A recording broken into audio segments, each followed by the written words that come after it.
How to get Geometry Dash on iPhone. Hello guys, this is Atticus and welcome back to another tutorial video. In today's video, I'll teach you guys how you can get Geometry Dash on your iPhone. So without any further ado, let's dive right into it. So the first step here is open up your App Store.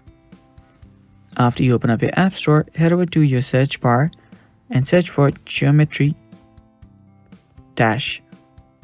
After you search for Geometry Dash, you will see the Geometry Dash's different versions here. You'll see the light version, the world version, the meltdown, and so on and on.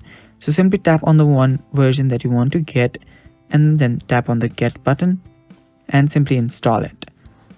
So after you install it, you can then play it after it downloads. And that's basically how you can get the Geometry Dash on your iPhone. As you can see, there are a lot of different versions of Geometry Dash and you can download all of them for free. And yeah, that's basically how you do it. Thanks for watching guys. That is all for today's video. Stay tuned for more upcoming tutorial videos. And if you are new to our channel, head down below and hit the subscribe button so you don't miss out on our future videos. Thanks for watching. Bye bye.